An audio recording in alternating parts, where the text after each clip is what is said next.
All right. You have an idea about what I should talk to people about regarding the apocalypse. Yeah. Okay. Tell me what it is. So it's their skills right as of right now towards these Hello, beloved survivors. My name is Autumn Brown, and this is How to Survive the End of the World, a podcast about surviving apocalypse with grace, rigor, and curiosity. Because one of the things that I think about with apocalypse is like how the ways that we communicate between communities could break down. Like you might not have phones might stop working, internet might stop working, things like that. However, that doesn't necessarily matter because what's DoorDash gonna do for you during the apocalypse? The other voice you are hearing is my eldest child, But I was Finn. thinking more in terms of like if someone is a runner. This episode you are about to hear is a continuation of my first interview with the brilliant So and Pinar, the love organism behind Queer Nature. Queer Nature is an education project that teaches place-based skills, natural crafts, and survival skills. Their workshops and immersions are created for and accessible to queer and trans, Black and Indigenous people of color, and LGBTQ communities. If you haven't listened to part 1 of this interview, please pause this recording, go back and listen to that first episode, which is called Apocalypse Survival Skill Number 5, Tactical Hope. In our second interview, So and Pinar give us a deep dive on the potential dangers of being on the move in a survival or apocalyptic situation, and how to mitigate those dangers. They offer wisdom on how to think and act collectively under chaotic conditions, using role clarity and effective group communication. We also talk about the difference between extractive and visionary responses to apocalypse for the environment as a whole. For those of you who have already listened to my first conversation with So and Pinar, you know they are full of deep wisdom and sustenance for this painful time we are collectively living through. We are so thrilled to get to feature their voices again. Let's listen. Welcome back, Pinar and So. I'm so excited to be having a part 2 conversation with y'all about tactical hope. And I think I just want to begin by saying how alive I felt after the last conversation that we had, and also how much more like I've noticed myself noticing more in the last couple of weeks since we talked. And you know, and I feel like even as someone who like lived in the woods for a long stretch of my adult life, I'm still I feel an expansion in my awareness just because of some of the concepts that the two of you named and described in depth in the last conversation. And yeah, so just a lot of appreciation and gratitude. I feel more grounded right now. And yeah, I kind of want to just like jump right in where we left off, if that's okay. Because you know, we in this mini series, we have been having all of these conversations that are like very much informed by the current conditions, right? The conditions being that we're all experiencing this pandemic where we have to shelter in place or self-quarantine or social distance, where we have to basically stay where we are and figure out how to take care of our bodies where we are. But I didn't want to I want in this mini series for the conversation to take into account a broader set of conditions that people might face under apocalyptic circumstances, including in that the conditions in which people might have to be on the move, whether they want to be or not. And and when we spoke last, you mentioned that being on the move can be one of the most dangerous times in a survival scenario. And I wanna like loop back to that in a moment.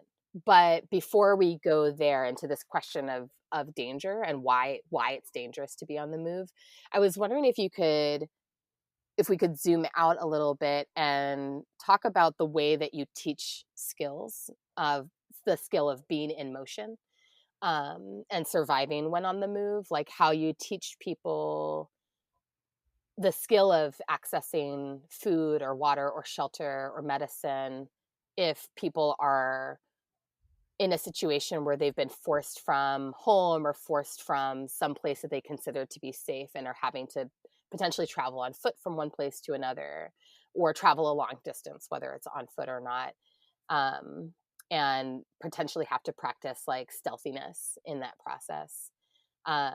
So yeah, I'm wondering if we can kind of zoom out first to like how do you orient your students, the people that come to your workshops, to that as a part of the skill, and then we can dive into some of the questions around danger. Yeah, well, that's a really good question, and yeah, I'm trying to sort of zoom out to kind of a very general level. Um, and I think that one of the basic things is that we're kind of teaching people how to think in survival situations. And that ties into the previous conversation that we had, where we talked a lot about nervous system and awareness and stuff. And that is kind of you, the reason we talk about that first is that's like kind of your first priority in a survival situation is thinking about your so-called mindset or nervous system state and your kind of body. And we're teaching people often, encouraging them how to prioritize the resources that are essential to life, like water, Hmm. shelter, etc.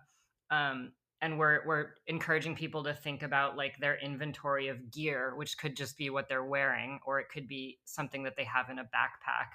um, and so that's kind of one of the first steps, is like thinking about just how to prioritize needs. Hmm. And often what we're teaching, and yeah, what we're teaching in our classes is like mind and nervous system is kind of the first thing, and then the second thing is shelter, actually, which I know we might get into later in some of the questions. Shelter, which also includes what we're wearing, and then water, Hmm. and then finally food. And then there's sort of another like branch of needs that, depending on the situation you're in, can be pretty much the number one priority, and that's signaling. So signaling is really important if you are looking to be rescued. But the thing that's tricky about that is a lot of survival skills in our society are taught in a way where they're a lot of them are kind of anticipating an intact society that has the resources to conduct rescue operations. And so, Uh, yeah, so a lot of that shifts if you're in a grid down or disaster, certainly an evasion scenario, if you're being pursued actively or just trying to evade detection.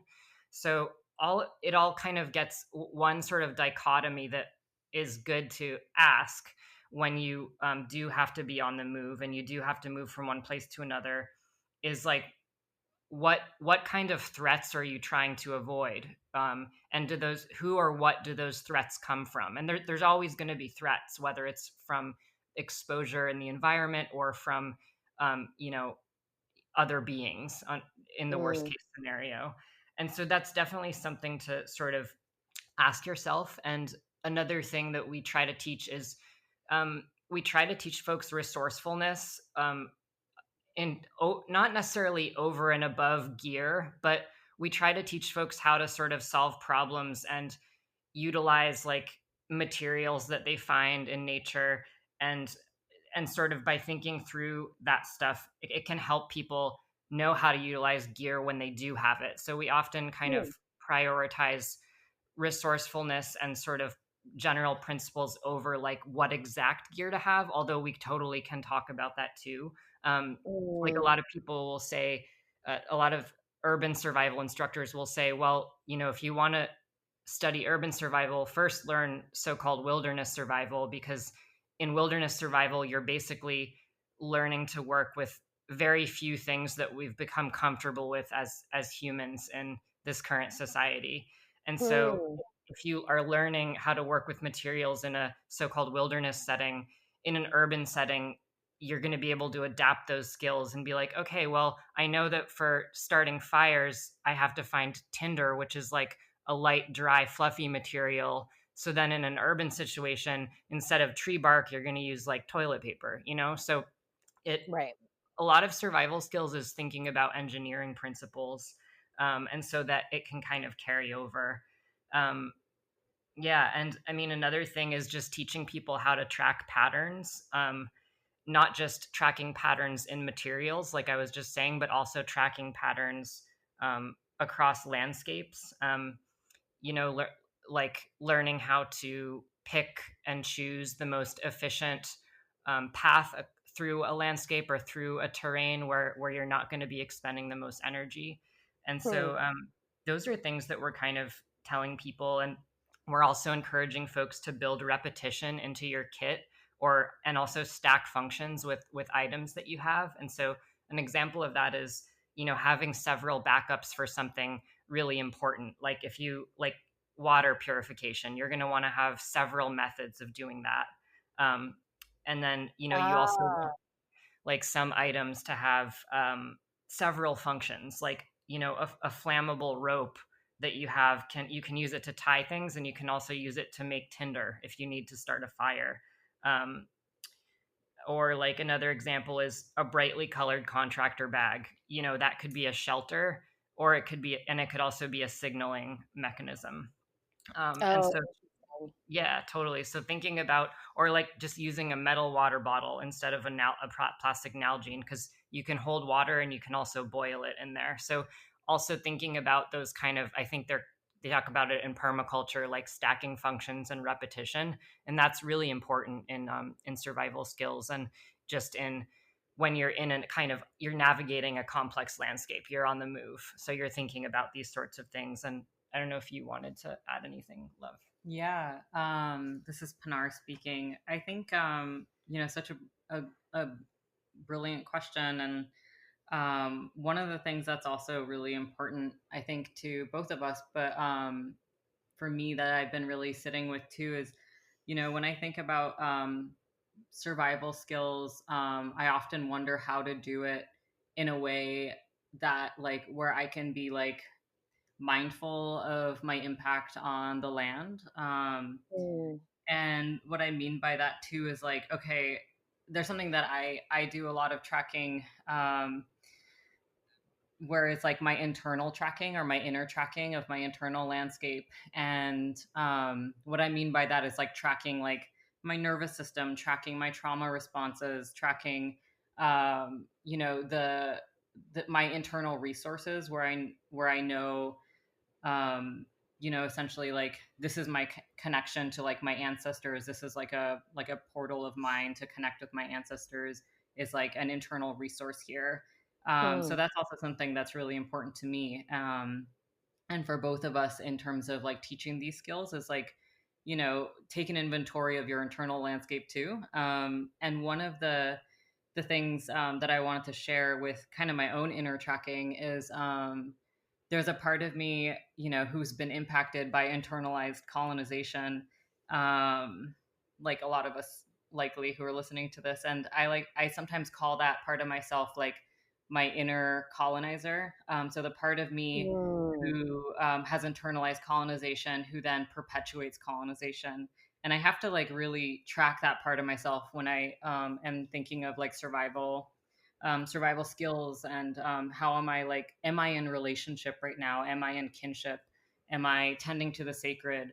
Um, and to me, those are survival skills too, in a lot of ways. And one of the things that helps me is, because what a lot of the foundation of queer nature that we teach is relationship and kinship. So relationship to place, relationship with the more than human world, relationship to like our inner resilience and our ancestors. But one thing that helps me with my inner, like tracking my inner colonizer, and am I doing it from a place of protecting the sacred, or am I like doing it in an extractive way, whatever it is, be it like harvesting, even just like gathering water from like a spring, or harvesting some like nettle, stinging nettle, which is like a food, is I am asking, am I doing this from a place of relationship and kinship, to Mm, this being, who I'm, who's like sustaining me?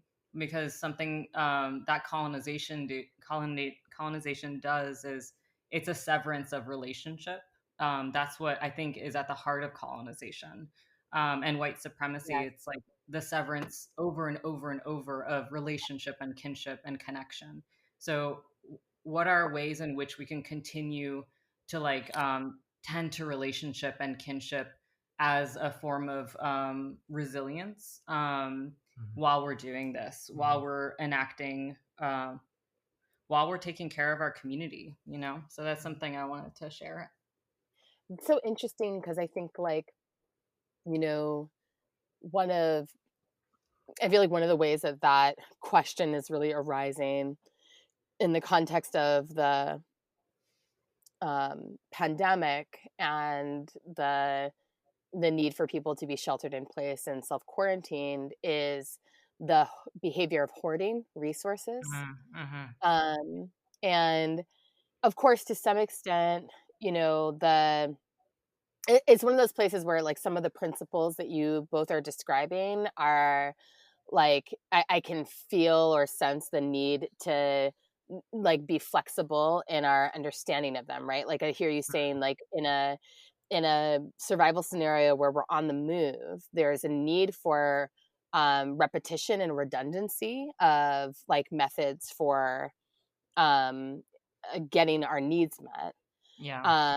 And then when we're in a pandemic scenario where we're sheltered in place, and if people are feeling some kind of uncertainty um, around having access to food, then people might feel a need to create some redundancies in their food planning, right?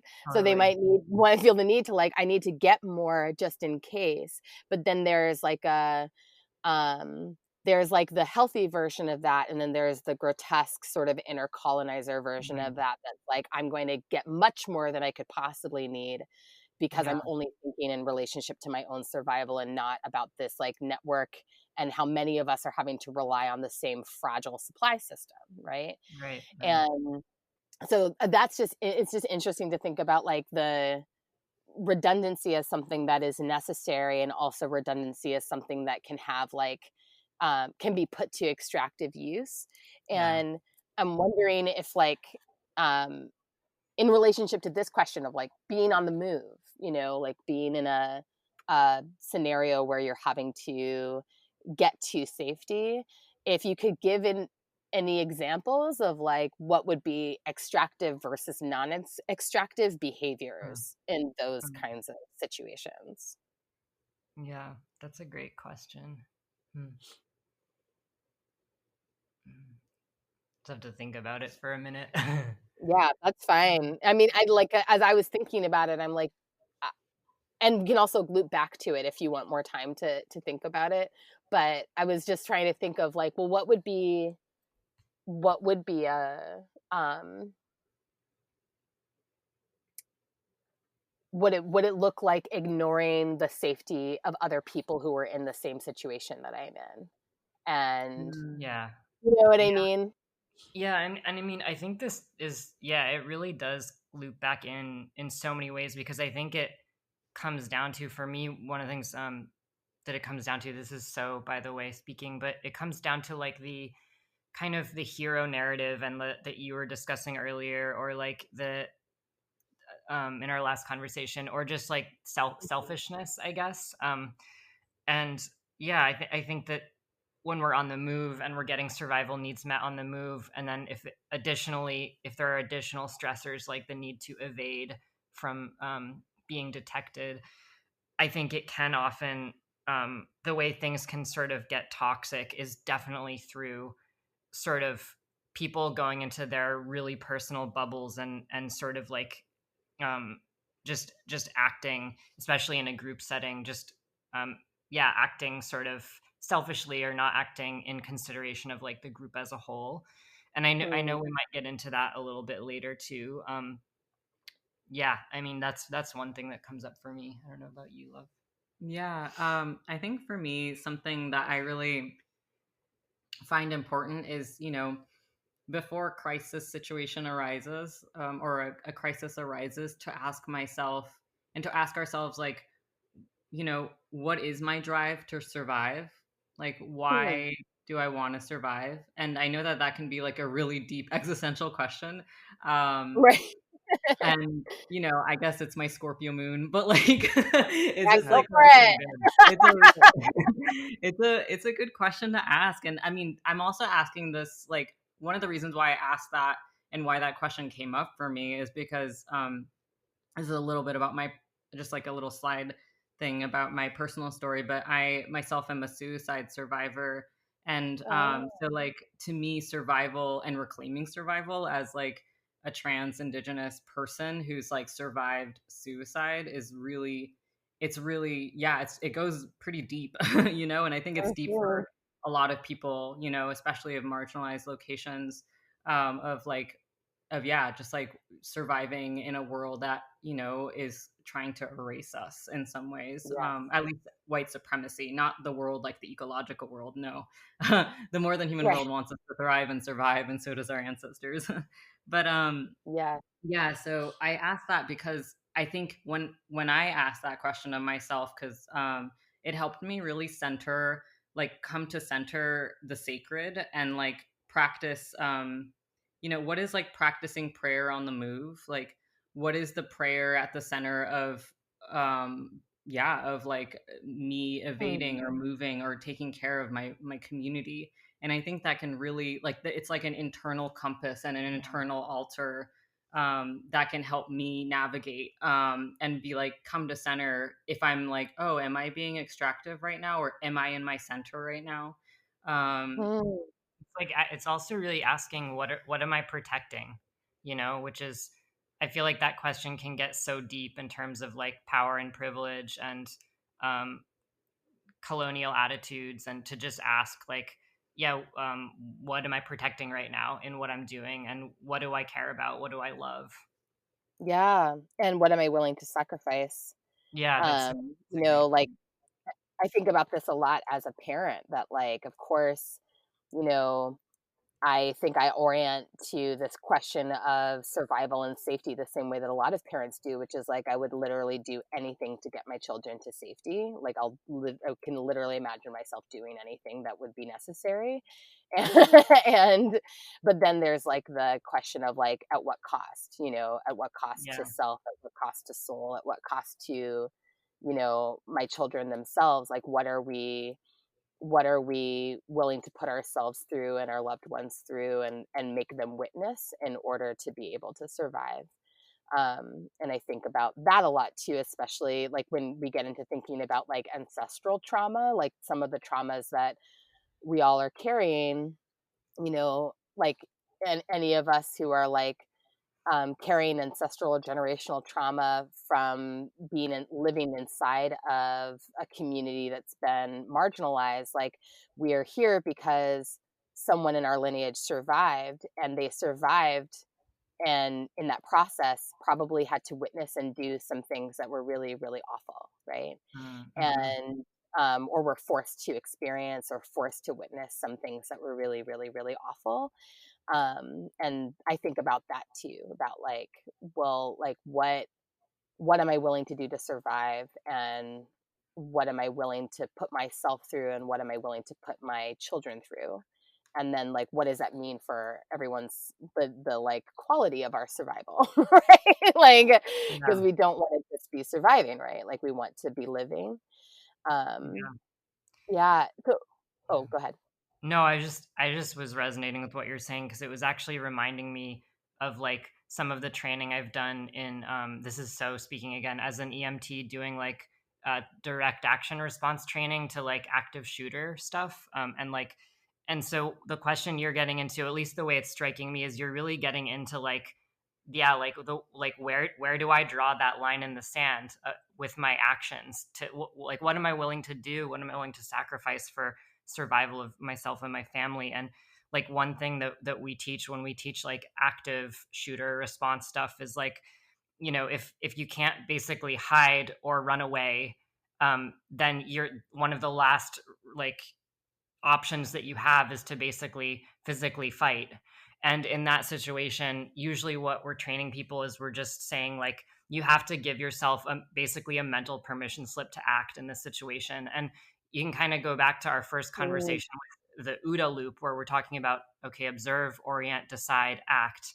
And when you do go to act, if it is something that you've never done before or that is really intense, if it's something life preserving, there really is a lot to be said for just like giving yourself this kind of permission slip to become more like, aggressive or more territorial if you're protecting your children, like than you ever have before.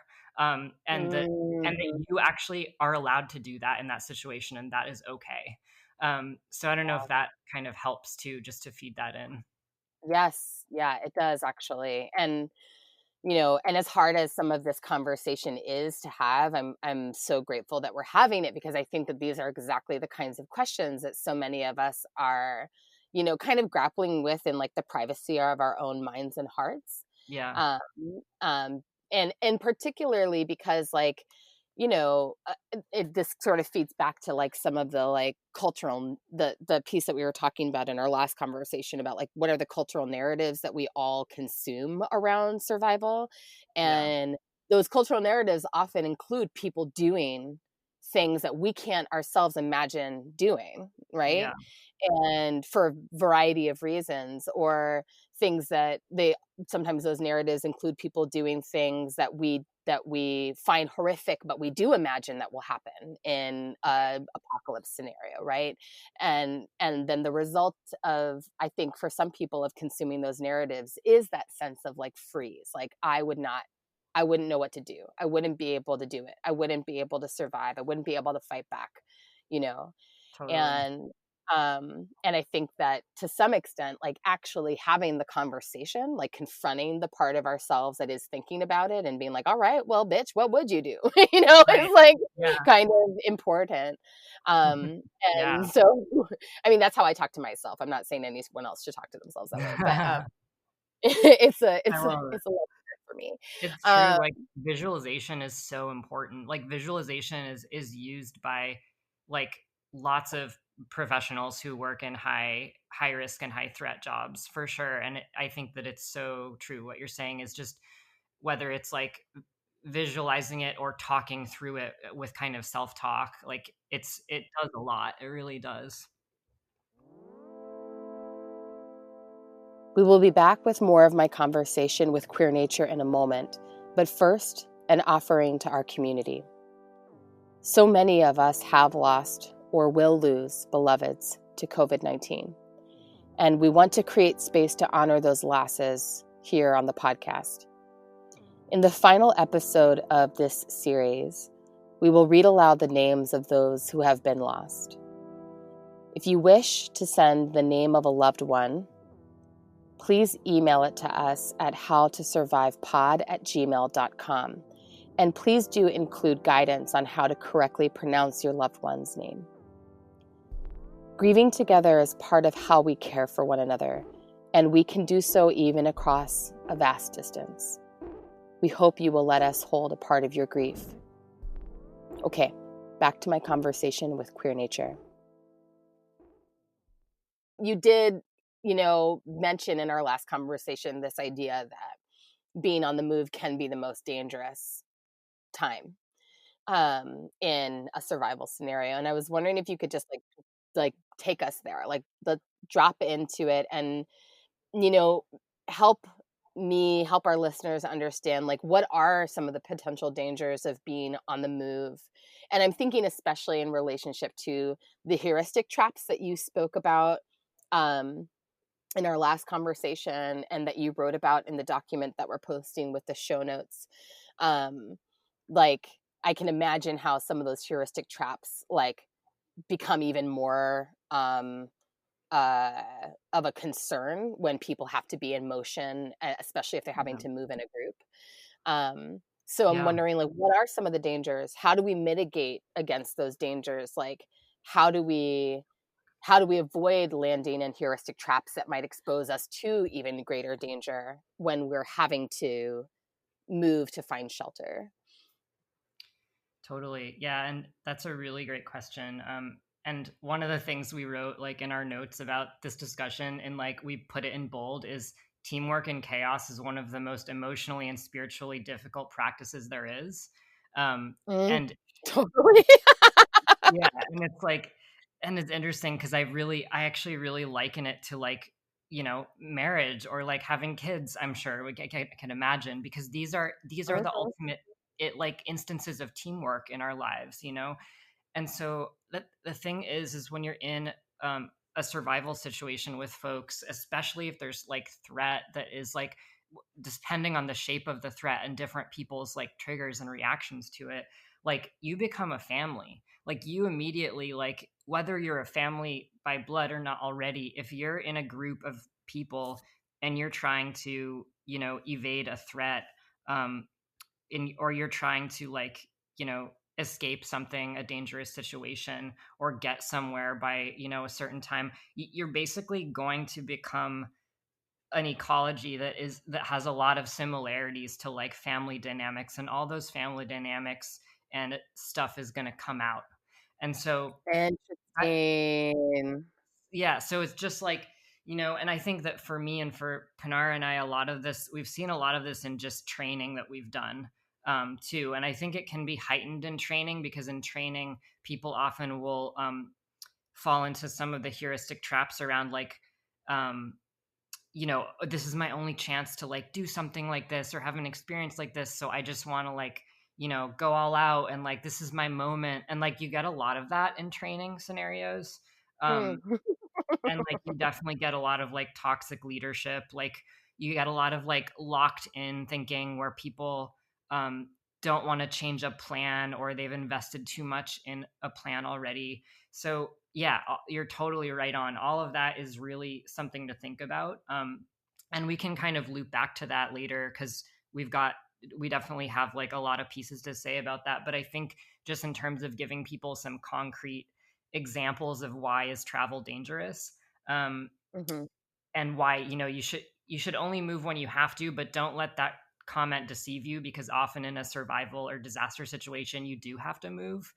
Yeah. um, but yeah, we're very vulnerable to detection if you're trying to evade people, if you're being pursued. Travel and motion just creates the heightened ability for detection. um, Mm, a big issue is exposure to the elements, and injury. So like my medic self is like always thinking about that when people are on the move or when training people. Um, and then related to that is, and the injury could include being harmed by, but it could also include just tripping and falling and spraining your ankle. mhm. And like falls are actually, injury by falling are actually one of the most common backcountry injuries. And so even just knowing like some of those factoids and knowing like, okay, what does like bring people down most commonly in kind of remote situations, and often it's going to be like Mm, spraining your ankle, and just being able to prepare for that not happening. And then also, like, it costs energy to move. You have to think about especially if you don't have food, you have to think about the energy expenditure. And then, as we said before, mm, there's all these additional variables when you're moving that all pour in and connect to how that's going to affect your team decision making. Um, and so like, oh, and another big one for travel is, you risk getting lost, which is essentially being disoriented. And that can lead to any of the previous vulnerabilities that I already mentioned. And for that, it's really good to like print out and laminate a map of your area. And actually, for like a grid down situation, if we don't have access to our cell phones, I can't overstate the importance of just like an actual road atlas where you rip out the page of your state and like laminate that and put that in your survival kit. Because like people will talk about mhm. like topographic maps. And yes, topographic maps of your immediate area are really useful. And if you do have something like Gaia GPS and it works when you're out there, that's great. But in a grid down situation, and if there's like people around who are dangerous, who might be trying to like look out for people to take advantage of, what you want to know is you want to know where the roads are, not just so that you might use them, but actually so that you might not use them, so that you can Right. avoid the roads and be like, okay, so the best thing is like a road atlas map in combination with a topo map, because a big thing when you're moving is you're having to come back to this question to ask like, what are the threats? What am I trying to evade? Is it people? And if it's people, it just, this whole game goes to like another level, which is kind of why we Mm. spend a whole class talking about survival and stealth and evasion, because humans are the hardest thing, one of the hardest, especially like humans with military like technology are very hard to evade. And so you Hmm. kind of go into there's a whole dichotomous key that you would kind of follow. Um, but we Sorry, can could you explain get what you back to that mean later. by a dichotomous key? Just kind of like a dichotomy is like wherever there's two things and you either go one way or the other way. And so Mm. that's kind of like an important dichotomy with traveling, is like you are asking, am I trying to avoid detection, or am I actually trying to have people see me because maybe I need to be trying to be rescued? And so Right. that will kind of change what you do. And um like a big risk with travel is it kind of connects to the medical part, is like hand and foot care. Like you gotta, like, taking care of your feet is so important with like toenail clippers, blister kits, good socks, and then having gloves as well. So that's just like, that's kind of Mhm. detailed, but that's just an example of what you'd be like thinking about. um, and then the other thing is too, like, you want to pick efficient paths of travel across the landscape. And this sort of gets into the previous question before about like how do you teach people stuff. And one of the biggest things we tell people is like following how the animals move across the land, and Mm. also following, there's a tracking principle called larder and lack, and it refers to like where are the larders or surpluses of resources on the landscape, and where are there like lacks of resources. And often Hmm. animals and like game trails will move between those areas, and like animal trails will often move to larders of some sort, whether it's like a larder of shelter, it's a big willow grove or a briar grove that's really safe for a deer to bed down, or it's like an apple orchard that's like a larder for food. So we're also asking people to think about those patterns, um, and think about, and often non-human creatures will pick very efficient paths across the landscape. Well, they'll stay on contour line, which means they'll stay at the same elevation. So instead of like Hmm. going over a mountain and like going over the steepest part of the summit and back down again, they'll skirt along a hillside, maintaining the same elevation, slightly below the ridge line. And So that's why the topographical map comes in handy? exactly. With topo maps, you can basically learn to figure out what's called lines of drift, um, pathways across the landscape or terrain that are the most energy efficient. And so, like, along a hillside or along the bottom of a riverbed, or um, between a little over a little saddle, between two hills, a low portion between two hills. And that's really important too. And it's also tricky because if you're in an evasion situation, you actually want to not take the most easy paths of travel. Like, you often want to Mm. move in very kind of rougher terrain. You want to move, during dusk and dawn, or during really bad weather. You like in With an evasion situation, you want to take some of the survival principles and kind of like break the rules in some cases, because you're actually trying to not be convenient. So you always have to balance those two things, which in a disaster or grid down situation, you could be moving through territory where there's a mix of like dangerous territory and sort of more safe territory. And so it's just very complex, because it's something that we're really excited to think about, because it kind of, um, ha- forces you to really just be kind of thinking and paying attention to the changing environment like all the time and just engaging that situational awareness. Well, yeah, and I can see where it just ties right back to the core skill that you both were talking about from the beginning, which is thinking. Like, that the core skill here can, like, is ultimately about that, like, being able to be fluid in mindset, and then using that fluidity to be able to assess and adapt with the changing conditions based on what the actual need is. And I can see then also how that, like, heuristic trap of, like, well, I've already picked this path, or my training says I'm supposed to do this, that, like, I could see a heuristic trap, right? Of, like, my training says I need to go with the, like, fastest possible way to get there. But actually the conditions have changed, and the conditions have changed in a way that means that, like, I need to be stealthy and evade, which means that I actually need to be taking perhaps a slower route that's a different route. But I'm not willing to do that because I believe that I have to get there as quickly as possible.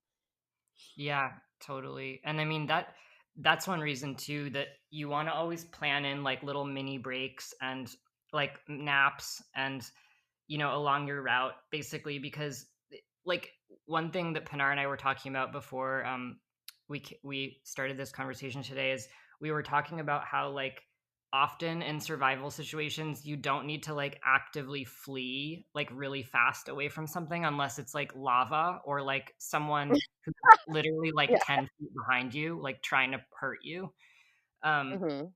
and like, so one thing to think about is no matter what happens, you're going to want to plan like pretty regular rest stops where you're like taking little mini naps in a safe area and you're like drinking water and you're just kind of like not zoning out per se, but like, yeah, maybe like daydreaming a little bit or like going into kind of your peripheral vision a little bit and scanning and kind of you want to sort of build these brain breaks into what you're doing because it's very rare that you're actually going to need to like move very quickly for a very long period of time without stopping unless like some of the things I mentioned before like you're running away from like a tornado.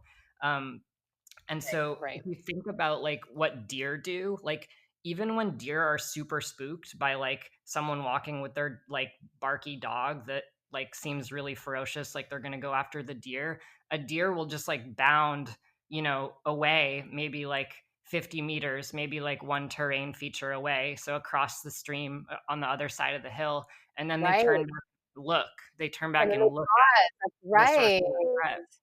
And so like, or think about what cats do. Cats, it's in a little bit of a different example, but cats are always when they're out in like hunting mode, especially, they're stopping like every 10 paces. And they're doing what's called a SILS, which is a stop, look, listen, and smell. Um, Mm. and that's one thing we teach people to do a lot is like always do these regular SILS like practices, like stop, look, listen, and smell, engage all your senses, and this is a good like way to build in awareness just in a changing complex changing environment. I don't know if you want to Wow. think. Yeah, I feel like with sills, one thing I love about sills is it's also, to me, at least for myself and from what I've heard with others, is it's also like naturally like regulating to my nervous system to Yeah. just like stop and then look, listen and smell. Like those things are just, it's just really helpful for my orientation. Um, yeah, and I feel like that is really important with this, going back to nervous system regulation is like, you are we able, going back to like the window of tolerance in where are we able to like think clearly and make decisions clearly? And to me doing like a group sills, if you're in a group of people, or just like knowing like, okay, I'm activated right now, what can I do right now to just like take in information and kind of like uh, yeah, just like come to a baseline as much as I'm able to in my nervous system. I think that can go Mhm. such a long way as well. So I just wanted to mention that. Yeah, that's great. And I have like just like the OODA loop, it's so cool and helpful to have these like acronyms that are little tools that like we can just start using anywhere at any time. Um, I'm wondering too if there's anything that y'all would add in terms of this question of like taking mini breaks for people to rest and orient. Mm. If there's anything that you would add on this question about like how do people assess when it is safe to stop or when it is necessary to stop?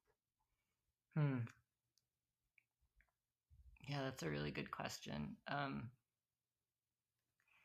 Yeah, I mean, knowing when to stop, that's just a great question. I think it gets to the core of so much of what we're discussing. I Mm, mean, yeah, I think that like in addition to building in those breaks, I think that one factor that can really reduce situational awareness, and we might have included this in the document that goes with the show notes, but I'm not sure. But it is like just the philosophy that we must press on regardless of anything.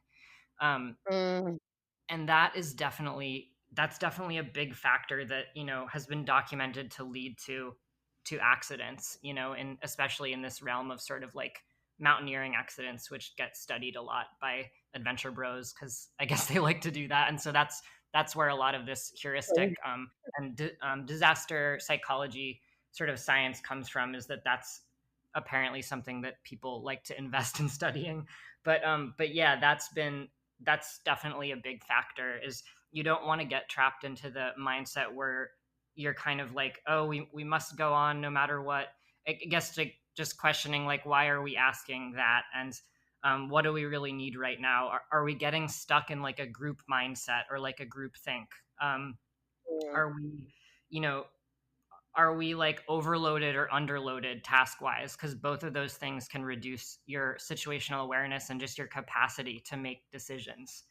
Um, mm. so yeah, and then And that was and that I was curious about that. I guess this is sort of getting into my next question a little bit, mhm, so I apologize for jumping ahead, but I remember when I saw that in the document, that piece about being underloaded with tasks, I was really curious about that and about, like, um so for context for the listeners who haven't seen the document, one of the things that you're talking about, in terms of, like, that like in any group that's on the move surviving together, it's important to have like a division of roles where people have clear roles inside the group, and that one of the reasons why is so that everyone has something to do, because some of this research has shown that if people don't have something to do, then their ability to maintain awareness of the changing conditions around them, goes down.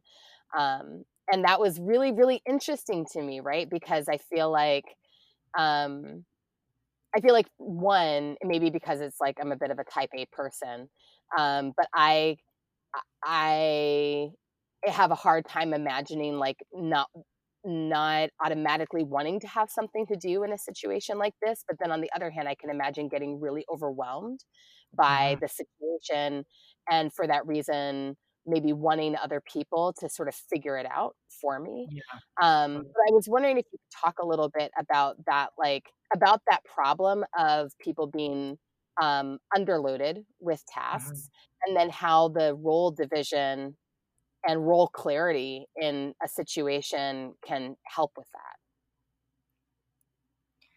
Yeah, that's a really great question. I think to maybe answer this question, we could go in a little bit to just talking about like teamwork in on like a little bit more detailed, like kind Yeah, of, because that was a big piece too that we were thinking of for today, is just really like talking about strategizing as a squad and like bringing in the squad life like element.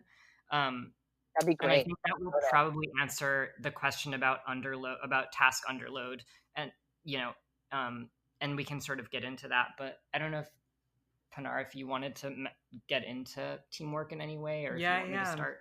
So, yeah, the one thing that's really helpful, that to us is like having like a group size but of around 3 to 5 people max, and then you can also have like two groups, if you're like a bigger group and want to split into smaller groups of a squad. And some of the roles that can be really helpful while moving on a landscape, especially if you're like in an evasion situation as well, is having, so there's four roles, and you can also share roles, but I'll just name these four roles. So there's the person who's the lead, who's like looking ahead to where's the next safest location to move, which is actually not super, it's not like super far away. It's actually like, within 50 feet or so, sometimes even like less than that.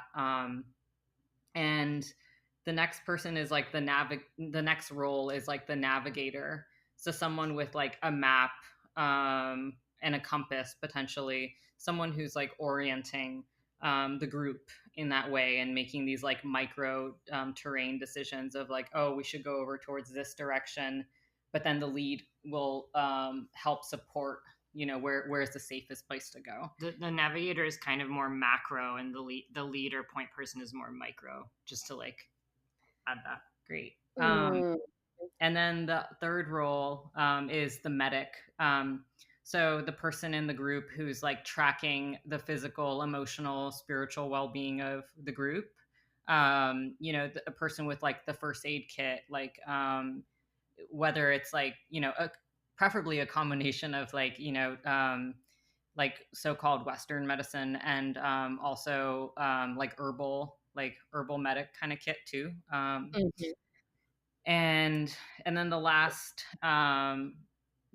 role is like the rear guard, which is the person, it's actually my favorite role actually. But it's at least for myself, that's kind of where one of my gifts is. But the rear guard is the person who's like the overwatch, the person who's looking back to make sure no one is behind, like pursuing them essentially.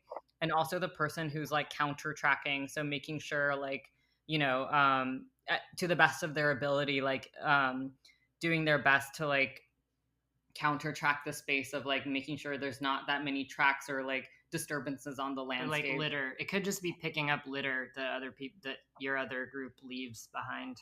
Yeah, and so with these four roles, it's also really important to like agree that they can. I would advise most of them to be static roles, other than the like point person. I think that person, it could be helpful for them to like rotate and have like some rotation, because it can be like it can be taxing, and like to take care of the community, it's important to like do some rotations as well.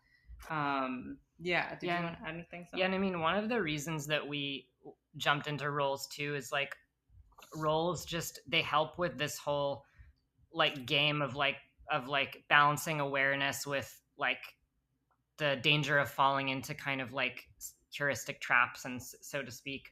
And ideally you might plan roles in advance. Like if you're home with your family or your housemates, are one of you more interested in like first aid, who might end up falling into that role in an emergency? Is someone really interested in learning how to read a map? I feel like we need more of those, because I mean that's always like no one wants to do that. No one wants to be the map reader. Right. I mean, I love maps, but it's also like one of those things where you have to practice it so much that it can just be, hard to do. But yeah, if someone's excited about that, then those totally fall into kind of two somewhat distinct roles that Pinar mentioned. So like, yeah, it's kind of like going into that mindset of kind of planning things in advance and thinking about like what role you might like to do. And one reason we mentioned that the group size is small, like between 3 to 5 people, is that you want to balance like safety in numbers, and you want to also balance like the benefit you get from having more eyes and ears and capacity with a larger group, and being able to multiply your awareness in that way. And you want to balance that with nimbleness, and also with just efficiency. And so, and this gets into our wider discussion about just teamwork and just squad life, is that, without good communication and task distribution, the advantages that I mentioned, like more ideas, more capacity, more eyes and ears on the environment, safety in numbers, those can all get lost pretty quickly if you don't have good communication and task distribution. And so task distribution goes to the roles aspect, and then communication protocols are also really effective, and they're in fact that's probably what you should plan even before you get into the roles or alongside with it, is like communication protocols and strategies, for your team, your family. So these could be like hand signals, you could make up your own hand signal system, or you could access some of the hand signal systems that already exist that have been developed by certain institutions and groups. You could make coded language, like, and I don't just mean a code as in like a cipher, although that's kind of next level. That could be fun too, to actually create, That's you know, like a you're cipher like or extra yeah, prepared. that could be a fun thing for kids too. Oh my gosh. But like, Yeah. if you don't want to go that far and create an actual cipher, you can just create sort of coded ways of communicating, like certain sounds. Like Pinar and I often use like sounds that sound kind of like bird like calls, that we'll do to each other. And then you also are going to want to have safe words, or sounds Mm, for like kind of emergency sounds. And that can come back into like some of these discussions and problems that can arise around team dynamics and team communication, especially when folks are needing to follow a certain plan that's that's like the only thing that's going to keep them safe.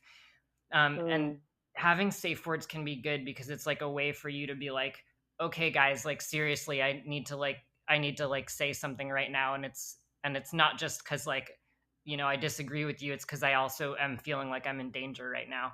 So mm. stuff like that. And then also think about like, what would you do? How would you communicate in the dark? Like, what if you make your hand signals, but then it's dark and no one has a flashlight? Like, Right, how are right. you going to communicate? Are you going to, you know, are you, are you going to be able to squeeze each other's arm, or what if you're separated and you can't touch each other?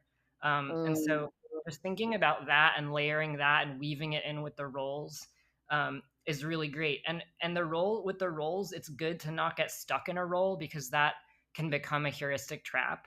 But then it's also good to delegate the many tasks involved in survival, like especially if you have to move, because it can get overwhelming, And so to be able to like trust each other, is so important. And I think building trust it's kind of like a esoteric thing to talk about sometimes in survival, because we're talking about these quick situations that are happening urgently.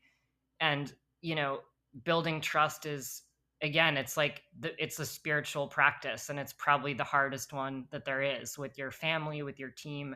And if you have trust, you're going to be able to really rely on each other and believe in each other and see each other's gifts. And I mean, this kind of ties into to like mm. leadership, because really a good leader, like in a lot of survival situations, it doesn't always work to have complete consensus on every decision all the time.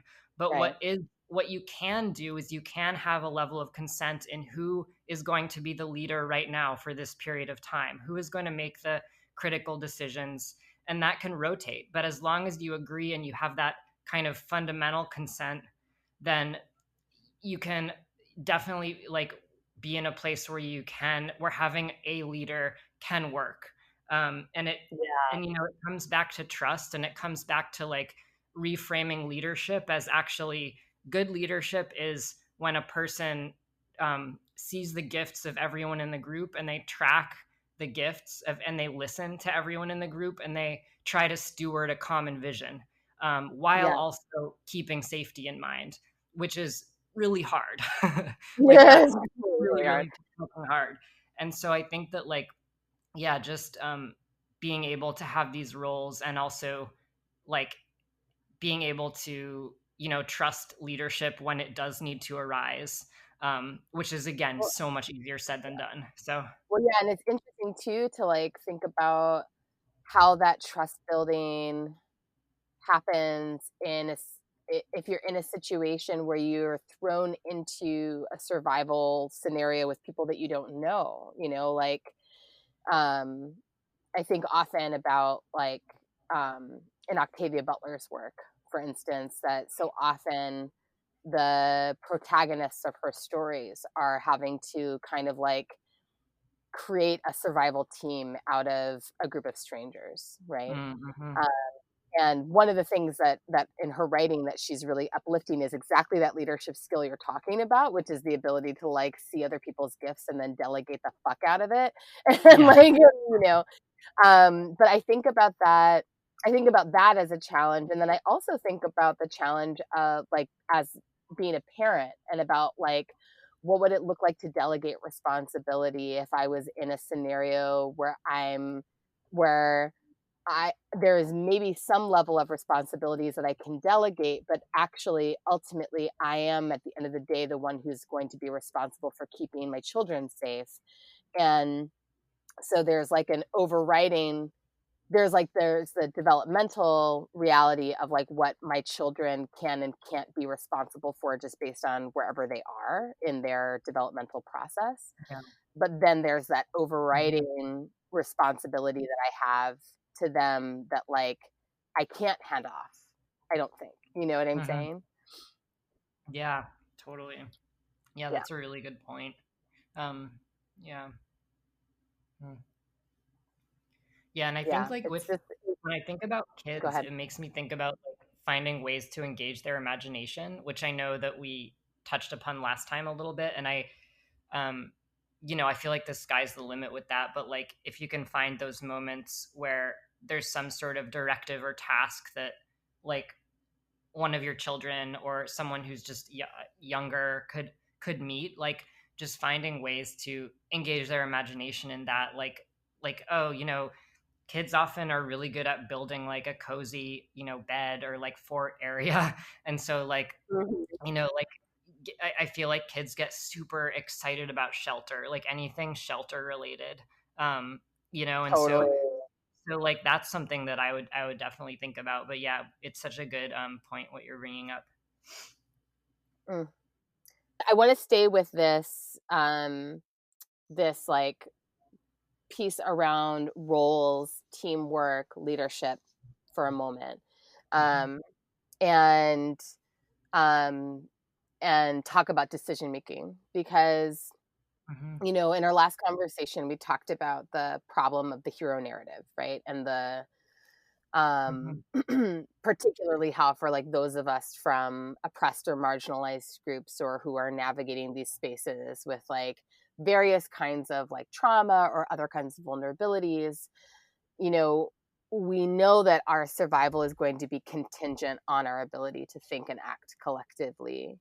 And there's a piece of that that's about role, and then there's a piece of that in my mind that's also about will.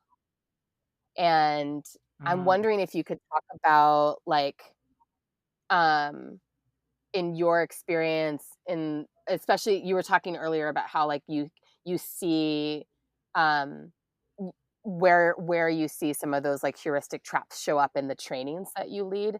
And I'm wondering if you could talk about like in your work, in your experience, what have you noticed about like how collective decision making or even just having an orientation of care for the collective, how that actually impacts people's chances for survival when the collective decision making comes online? Yeah, that's such a good question. One thing that comes up for me when with that question is, so I think this was about 3 years ago. I can't remember the exact year it was, but we were in this training, like a stealth or like a scout training, and um, I have some chronic pain and also, yeah, just chronic illness, and am a spoonie, which is referring to spoon theory. I don't know what that is. So yeah, totally. So I love that word spoonie because I think it brings up so much. It's a great image and a curiosity initiator. So essentially, a spoonie is someone. It's reflective of the spoon theory, which is a disability metaphor used for people who have disabilities, who have like a certain amount of resources or capacity throughout a day that they have to strategize about very deliberately. Ah. Yeah, and it was created by someone who's disabled, and it's used for used by disabled folks too.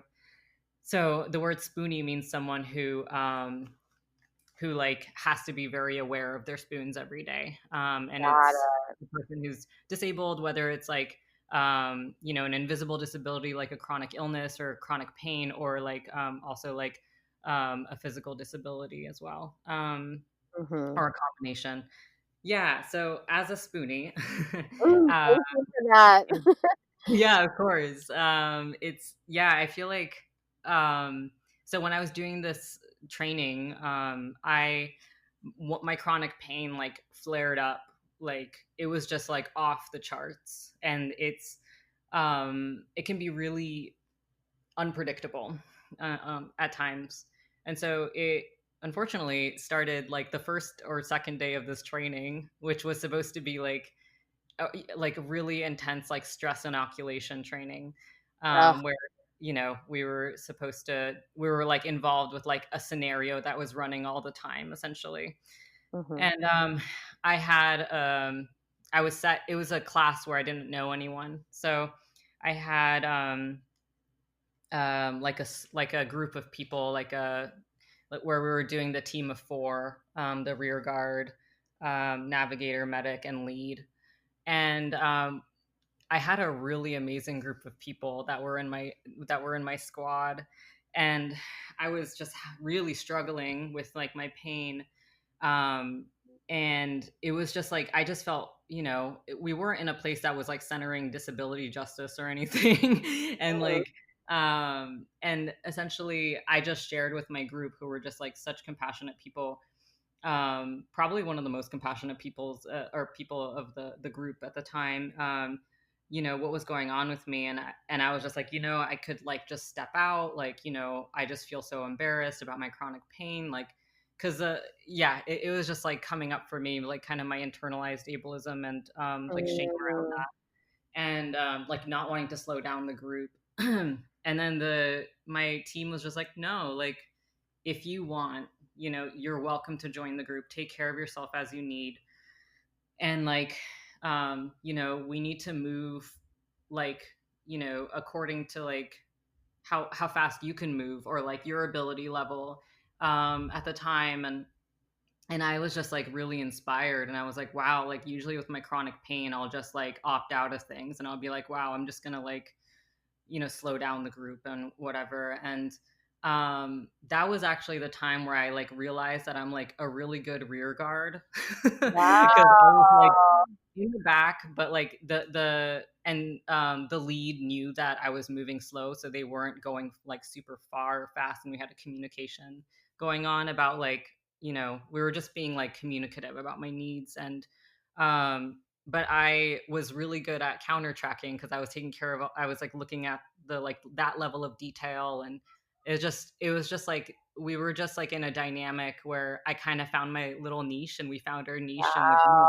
Wow. um and I had a makeshift cane, and it was just like really, it really inspired me, because I was like, it just made me really be like, wow, we need to move, like we can't just be like, okay, the people who are able to be in these like group scenarios have to be like very, I don't know, muscular, buff, whatever, very like mobile or whatever, Right. ambulatory.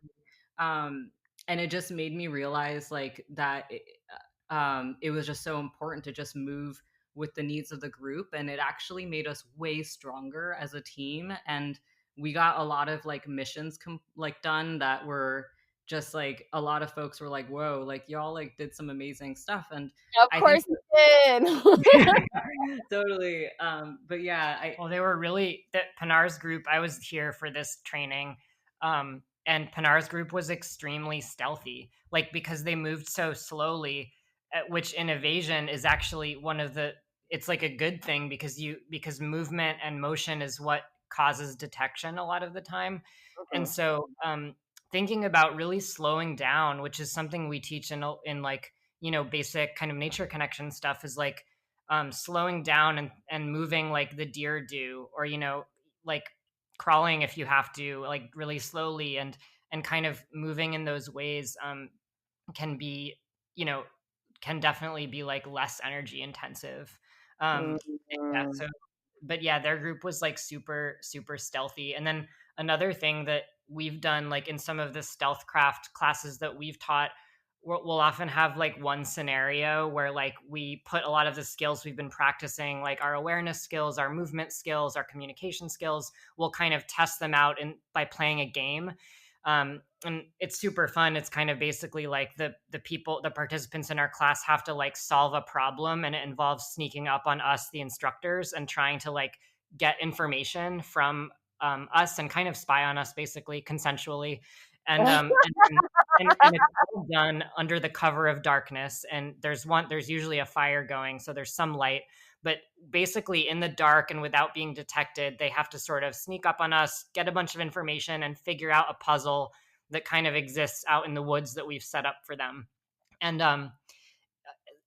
several times that this has happened, in fact, I think every time we've run the class, there's usually like some folks in the class who are like, I don't necessarily want to like sneak around in the darkness, and that's not necessarily like, not necessarily something that my body can do right now, or I just don't feel like it emotionally or mentally. And Mm-hmm. everything is of course opt in, and we frame it like that. So often what we'll suggest like that there will be folks who don't actually have to move at all, and they can be sort of points of information collection. They can be information collectors, basically, or they can exist at certain rendezvous points or meeting points. Mm-hmm. And those are the people who actually, without them, no one could solve the puzzle. Because one of the biggest things, the first things to break down in team situations where you have to solve a problem as a team, whether you're a medical team responding to like a mass casualty incident in the woods at night, or whether you're like a scout team trying to evade detection together, like the first thing to break down is communication. And then that means that like nothing can really get done in a coordinated way. And so Mm-hmm. if you think about like folks like really can have an opportunity to reframe like the gifts and abilities that they have or they could have in these situations. Because I mean, without those folks who stayed in one place and like gathered information and like connected people, nothing would have gotten done. So it's kind of like, that's just an example. I'm sure people could think of more roles like that. Totally. It's like having a switchboard operator. Yeah, exactly. And then the one other thing that we wanted to mention too, with just thinking about group dynamics and just like how to make decisions, is often like it's really good to have, especially if you're a leader and you're like the person tasked with delegating at that time, it's really good to think about giving people directives that are kind of like bottom line, like fundamental, what needs to get done in an ultimate sense, tasks, rather than trying to micromanage and telling them exactly how they're going to do that task. And there's been lots of research to show that giving people sort of like your ultimate goal and engaging and inviting them to help you meet that with their gifts that's going to engage their creativity and give them the most space, and they're just going to be more engaged, as opposed to if you try to like micromanage it and you're like, well, I want you to make a fire, but I really want you to like do it like this and then do it like that. It's like, just be like, hey, you're really good at making a fire, like could you just be in charge of like be on point for that and make sure that gets done today, you know? Mm-hmm. Or like, could you like, you're really great at like organizing and thinking in a logistical way. Do you want to like inventory our gear? And then just stopping there. Like don't micromanage, because that reduces people's creativity.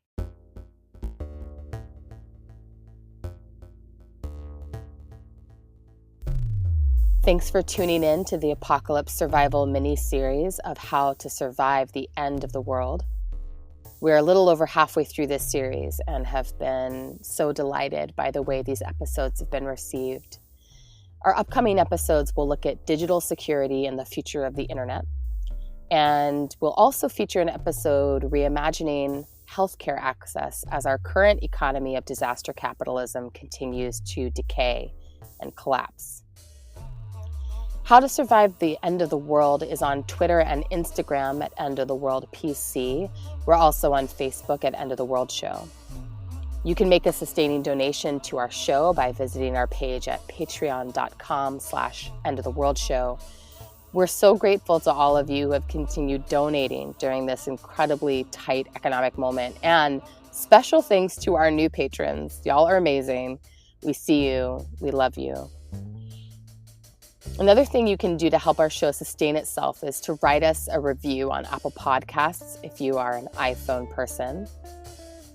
How to Survive the End of the World is produced and edited by the incomparable Zach Rosen, and big thanks to Zach, who is producing weekly episodes while caring for a toddler.